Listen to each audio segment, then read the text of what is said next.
Good evening सभी को good evening. जैसे कि आप लोगों ने सुना ही होगा कि सरकार ने ऊँट के मुंह में जीरा वाला काम किया है। ठीक है, लुभाने के लिए इतनी बड़ी क्या बोलें इतनी बड़ी स्कैरसिटी में, इतनी बड़ी बेरोज़गारी में एक क्या बोला जाए उसको, रोटी फेंकना इसको बोला जाता है। ठीक है ना, जिस तरह से क्या बोलते हैं, कुछ ख़राब वर्ड भी इस्तेमाल नहीं कर सकते इस प्लेटफॉर्म पे, लेकिन बोला जाता है ना रोटी फेंकना, उस तरह से फेंक दिया गया है ताकि इतनी बेरोज़गारी में लोग कहीं ना कहीं लूटने के लिए तो मार करेंगे और हमें दुआ देंगे ही। उस स्थिति की तरह आपको ये वैकेंसी क्या की गई है, दी गई है। ठीक है, कहाँ वैकेंसी की उम्मीद थी। संसद में ये बोला जा रहा था संसद में कि 3 लाख पोस्ट खाली है, 2 लाख पोस्ट खाली है। किस लिए? इसलिए ना कि तुम चुपचाप क्या रहो, शांत बैठे रहो। ठीक है ना, लोग शांत बैठे रहें, बच्चे शांत बैठे रहें, बच्चे अपनी उम्मीद लगाए रखें कि हाँ भाई पोस्ट खाली है तो वैकेंसी जाएंगी। ठीक है, लेकिन हमें पता नहीं था कि ये वैकेंसीज किसकी बात की जा रही है। ये वैकेंसी बात की जा रही थी कि बहुत सारे मंदिर भारत में बन रहे हैं। ठीक है, और वहाँ पे बहुत सारे घंटा डुलाने वाले लोगों की ज़रूरत पड़ेगी। ठीक है, तो घंटा डुलाने वाले लोग होते कौन है? बेरोज़गार लोग हैं। तो उनकी शायद वहाँ पे क्या हो, जॉब मिले। जहाँ तक तो मुझे तो अभी तक इस चीज़ को देखते हुए मुझे यही लग रहा है। हाँ, खैर आप लोग अपना कमेंट में राय देंगे कि ये क्या है। अभी इंतज़ार करते हैं। ठीक है, सरकार क्या करती है, इसका इरादा क्या है, क्या जांचना, क्या परखना चाहते हैं इतनी कम वैकेंसी देके 6 साल में। 6000 से भी कम वैकेंसी। और पूरा इस समय क्या है, पूरा इंडिया अभी रमा हुआ है क्या, किसमें? मंदिर में। मंदिर बन जाएगी 22 मार्च को। इसके बाद भारत की आधी से अधिक समस्याएं और युवाओं की समस्याएं, बेरोजगारी की समस्याएं यूं ही अपने आप भगवान रामलला ख़त्म कर देंगे। यही ना। फिर कर्म का सिद्धांत कहाँ जाएगा? अगर सिर्फ मंदिर में जाकर सब लोग जाने लगे तो सिर्फ कर्म का सिद्धांत कहाँ जाएगा? तो सर कर्म करेंगे ना। अरे तो कर्म करने के लिए प्लेटफॉर्म जगह भी तो चाहिए, वो तो दे ही नहीं रहे सरकार। तो क्या कर सकते हैं? कुछ नहीं कर सकते हैं, इंतज़ार करते हैं। ठीक है, मौका मिलेगा तो विरोध का स्वर उठाएंगे। थोड़ा सा अभी देख लेते हैं। ठीक है, और जो इनका है नौटंकी पढ़ लेते हैं, क्या देख लेते हैं कि क्या क्या है। खैर, वैकेंसी कम हो या ज़्यादा हो, आपको फॉर्म भरना होगा। हर हाल में आपको फॉर्म भरना होगा। अपने आप की जो अग्नि परीक्षा है वो देनी होगी। ठीक है, इससे हताश नहीं होना है। ठीक है, उसी में आपको वैकेंसी देनी है। आपको क्या करना है, एग्ज़ाम देना है। तो उसके लिए जो थोड़े बहुत जो इन्होंने नोटिस निकाला है उसकी क्या कर लेते हैं, चर्चा कर लेते हैं। ठीक है, ये है Government of India, Ministry of Railways, Railway Recruitment Board, detail centralise employment notice. Detailed centralise employment, detailed. प्रक्रिया बहुत है लेकिन है कुछ भी नहीं। ठीक है, ये इन्होंने अच्छा सा प्यारा सा इंडिया का मैप में अपना दिखाया है कि कितना रेलवे का जोन है। खुश हो जाइए इस जोन को काउंट करके। ठीक है, चलिए, ये है Government of India, Ministry of railways की नोटिस जो है। ओपनिंग डेट कितना है भाई? 20/1 से आपकी फॉर्म की जो ओपनिंग है चालू हो जाएंगे। ठीक है, 20/1/2024 से। और closing date submission, closing date जो होगा फॉर्म जिस दिन आपका बंद हो जाएगा सबमिशन, 19/2/2024 को। ठीक है, 19/2/2024 को ये बंद हो जाएगा। ठीक है, details for modification window for correction in application from with payment of modification fee, please note details filled in create an account form and chosen RRB can not be modified. अब देखिए ये क्या कह रहा है कि अगर dates for modification window for correction, अगर आपको कुछ फॉर्म भरने में ये सब चीज़ें हो जाती हैं, यहाँ तक आपको भर लेना है, इस दिन तक इंतज़ार नहीं करना। यहाँ तक भरने के बाद आपको कुछ करेक्शन है तो वो करेक्शन आप कब से कर सकते हैं? 20 से लेके 29 तक।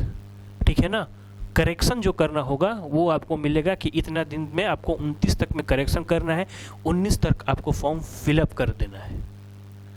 ठीक है, ये बात है। Application are invited from eligible candidates for the following post mentioned in the table below. Application complete in all respect must be submitted online only. ठीक है ना, मतलब ये तो कहने वाली बात है कि आपको एप्लीकेशन जो सबमिट करनी है वो केवल ऑनलाइन ही सबमिट करनी है, वो तो सबको पता है। Post assistant loco pilots ALP की पोस्ट, लेवल है 7th पे CPC लेवल 2, इनिशियल पे 19,900, मेडिकल स्टैंडर्ड A1 के मेडिकल स्टैंडर्ड क्या होती है अब तो आपको आप जान ही गए होंगे। ठीक है, एज कितना है भाई 18 से 30 ईयर। कब से शुरू होगा 1/7/2024 से, ध्यान रखिएगा 1/7/2024 आपका एज काउंट होगा। वैकेंसीज कितनी है 5696 ये है आपकी वैकेंसी। ठीक है, इसके बाद आते हैं इन्होंने और क्या क्या बोला है। हाँ जी, इंस्ट्रक्शन है ये कैसे फॉर्म भरना है। ठीक है, ये सब आपको पता चल जाएगा। आपके लिए इम्पोर्टेंट चीज़ें क्या है देखिए, यहाँ पे मेडिकल स्टैंडर्ड की बातें की गई है। ठीक है ना, physically fit in all respect, physically fit in और विजन स्टैंडर्ड, डिस्टेंस में 6x6 without glasses with fogging test must not accepted +2 dioptre. Fogging test होगा उसमें आपका 2 डायोप्टर से ज़्यादा नहीं होना चाहिए।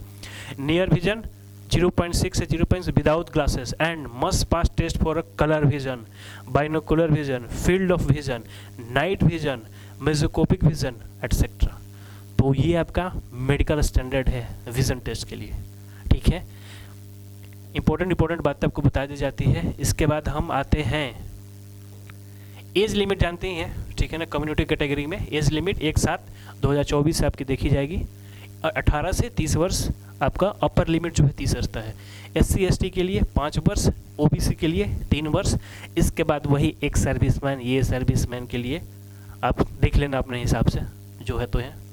ठीक है, फिर आपके लिए एग्जामिनेशन फ़ी कितने है 500 किसके लिए for all conduct except category mention below SI number para 2। ठीक है ना, पारा 2 में जो कैटेगरी मेंशन है उसके लिए आपको नहीं होगा 500। बाकी एक सर्विस SC/ST, एक सर्विस में female transgender economic backward class EBC, ये सबों के लिए क्या है 250 है। ठीक है, कितना है 250। इनके अलावा जो इसमें होंगे जनरल EWS कैटेगरी उन सबों के लिए कितना है भाई 500 फी है। ठीक है,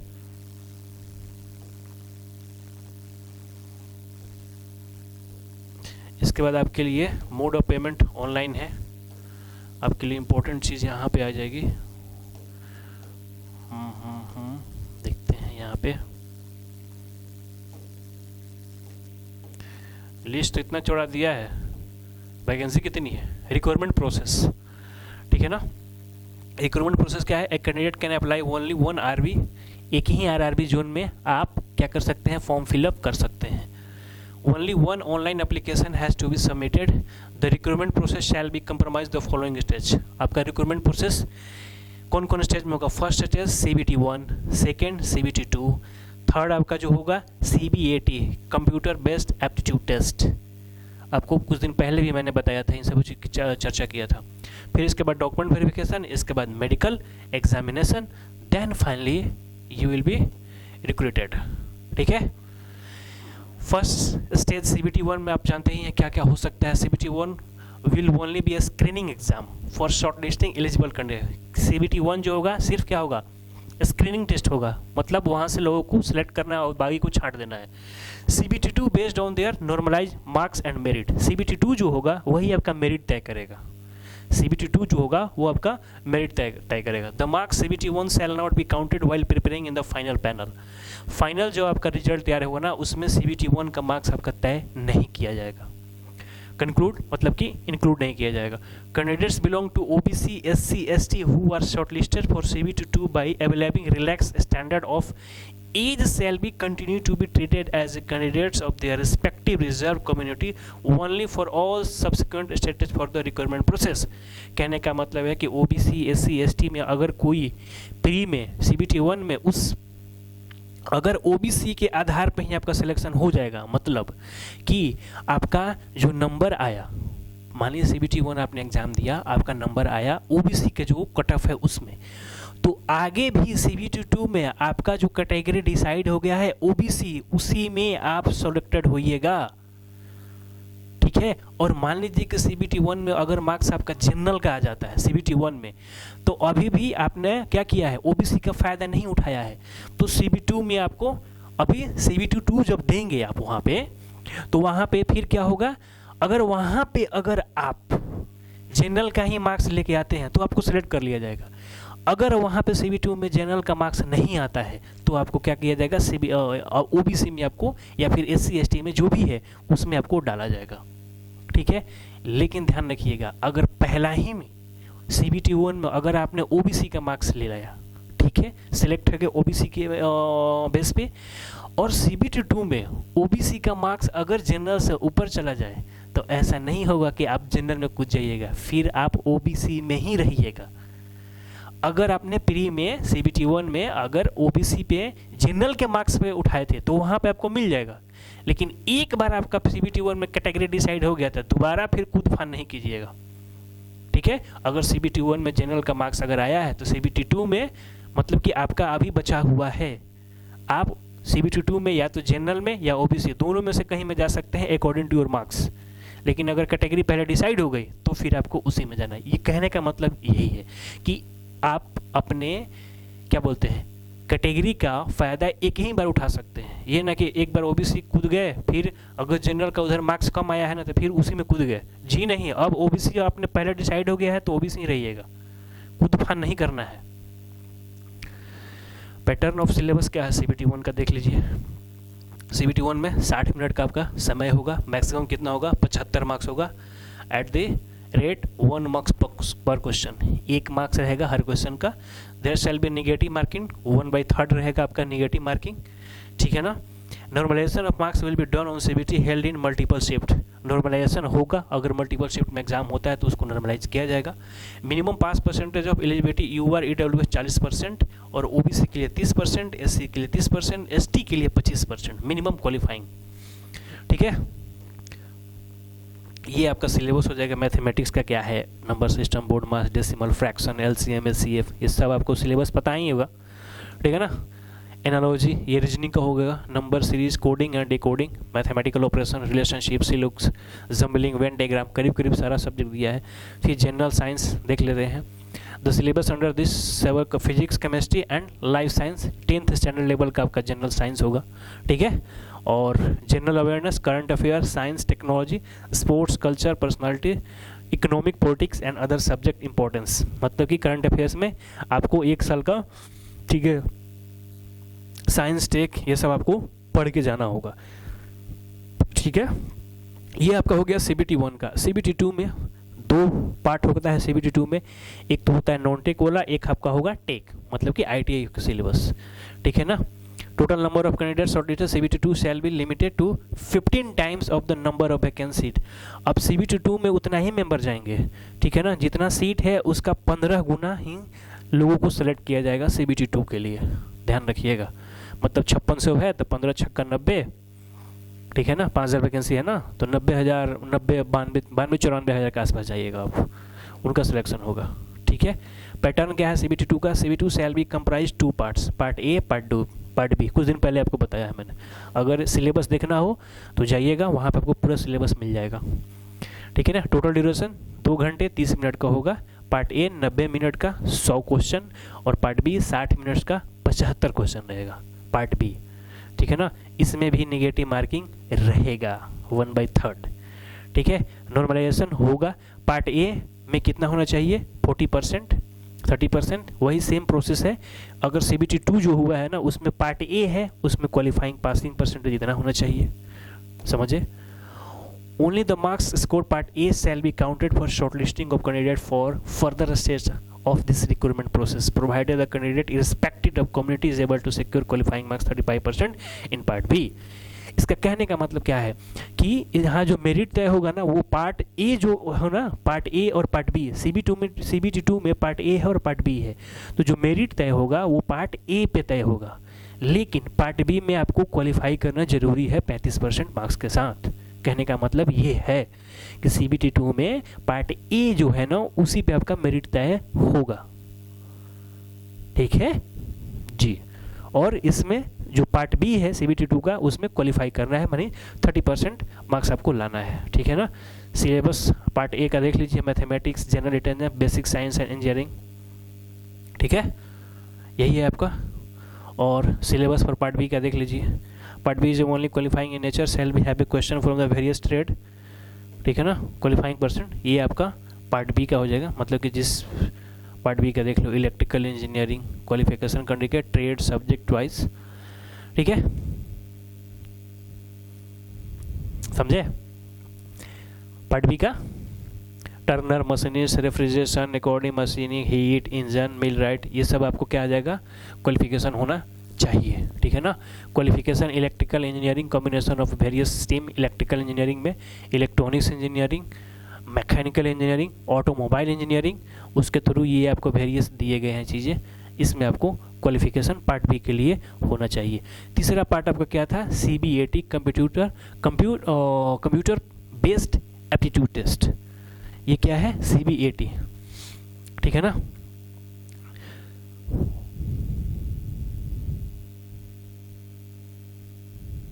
ठीक है, इसमें क्या होगा, candidates equal to 8 times of the number of ALP vacancy for each notified community. अब इसमें आपका एक तो CBT 1 हो गया, CBT 2 हो गया, तो CBT 2 में 15 गुना लिए गए थे CBT 2 के लिए। अब CBT 2 पास करने के बाद इसमें क्या हो जाएगा, CBAT में थर्ड राउंड में 8 गुना लिया जाएगा। मतलब कि 5000 की अगर वैकेंसी है तो 8 गुना मतलब 40,000 इसमें आएंगे थर्ड पार्ट के लिए, ठीक है, okay. Such solicitor candidates should be product their vision certificate in the prescribed format as per the Annexure 4 during the CBAT, following which they will not be permitted to appear. Okay, it is mandatory to clear each test battery section for CBAT. इसमें mandatory है कि सभी को आपको clear करना है, इसमें जितने भी टेस्ट होंगे, और इसमें माइनस मार्किंग नहीं रहता है, ध्यान रखिएगा, ठीक है, इसमें आपको माइनस मार्किंग नहीं रहता है। चौथा प्रोसेस क्या हो जाएगा, DB होगा। पांचवा प्रोसेस क्या होगा आपका, मेडिकल होगा, तब जाके आपका फिर फाइनल सिलेक्शन होगा। ये है आपका पूरा इतना बड़ा खाका मात्र 5696 वैकेंसी के लिए, ठीक है। तो जो भी है, सरकार से तो शिकवा गिला है ही, लेकिन तैयारी में लगे रहना है। देखते हैं आगे क्या होता है अभी, ठीक है। पहले फॉर्म फिलअप करिए आराम से और पढ़ाई में लगे रहिए। न जाने 5000 में आपका लिखा हो एक सीट, क्या पता, हाँ नहीं पता ना। वो हम दोनों तरीक़ा से सरकार से लड़ेंगे। एक तो पढ़ाई करनी है, ऐसा नहीं है कि लोग फॉर्म तो भरेंगे ही भरेंगे, ऐसा तो नहीं है कि फॉर्म नहीं भरेंगे, भरेंगे ना फॉर्म, बिल्कुल भरेंगे। तो आपको फॉर्म भरना है, पढ़ते रहना है, और साथ में सरकार से अपनी जो भी हक अधिकार है उसके लिए लड़ते रहेंगे। देखते हैं अभी आगे क्या होता है। अगर आपको तैयारी में कुछ मदद चाहिए हमारे तरफ से, ठीक है जी, अगर हमारे तरफ से कुछ आपको ऐसे मदद चाहिए तो फिर आप, ठीक है, इजी वे ग्लोबल ऐप उसको डाउनलोड कर लीजिए। वहाँ पे सारे चीज़ के आपके कोर्सेस अवेलेबल हैं, railway welder, fitter, wireman, maths, reasoning, combo course, special course, GK GS, science, सभी के कोर्सेज यहाँ पे अवेलेबल हैं। जाके अगर आप परचेज करके अगर आप अपनी तैयारी में 4 चांद लगाना सकते हैं तो लगाइए, थोड़ा सा विश्वास रखिए, सब अच्छा होगा, ठीक है। वैकेंसी तो कम बिल्कुल है, जितना आपको अगर बुरा लग रहा है सरकार से उतना मुझे भी लग रहा है, ठीक है, लेकिन हमें अपना काम करते जाना है, चाहे सिचुएशन कैसा भी हो, ठीक है, काम करते चलना है, साथ में सिचुएशन से लड़ते चलना है, ठीक है। तो यहीं पे मैं आपकी वाणी को विराम देता हूँ। अगला जैसा आपको नोटिफिकेशन रेलवे की तरफ से आता है, वैकेंसी अगर बढ़ता है, जो भी होता है, तो उसकी आपकी जानकारी दे दी जाएगी। तब तक अपनी पढ़ाई को जारी रखिए, अपनी आवाज़ को उठाते रहिए। हम लोग अभी आपके साथ हैं, थोड़ा इंतज़ार करते हैं, देखते हैं कि सरकार क्या जवाब देती है, ठीक है। तब तक पढ़ते रहिए। पढ़ने के दौरान आपको कुछ भी दिक्कत होता है, अगर कोर्स में पढ़ने में अगर आपको पढ़ लिए हैं तो फिर सेल्फ स्टडी कीजिए। अगर आपको लगता है कि नहीं हमें कोचिंग की ज़रूरत है तो फिर आप यहाँ पे आके जो भी आपका ट्रेड ज्वाइन कर सकते हैं और आप पूरी तरह से अपना तैयारी कर सकते हैं। टेस्ट भी अवेलेबल है, जो भी करना हो आपको, डिस्कशन सब कुछ अवेलेबल है। ठीक है, चलिए तो यहीं पे अपने वाणी को हम क्या करेंगे, विराम देंगे। ठीक है, हम एक बार ज़रूर बोलेंगे, पढ़ते रहना है और साथ में लड़ते रहना है। ठीक है, एक तरफा नहीं होगा, सिर्फ लड़ाई नहीं करनी है। लड़ाई करने के क्या फ़ायदा होगा जब पढ़े ही नहीं रहोगे। तो पढ़ाई के साथ साथ फाइट, ठीक है ना, अपने हक के लिए ध्यान रखिएगा, पढ़ते रहना ज़रूरी है। ठीक है, चलिए तो यहीं पे अब हम सभा को समाप्त करेंगे। जैसे ही फर्दर नोटिफिकेशन आते हैं तो आपको हम ज़रूर बताएंगे कि क्या सुधार हुआ है और नहीं हुआ। चलिए, गुड नाइट।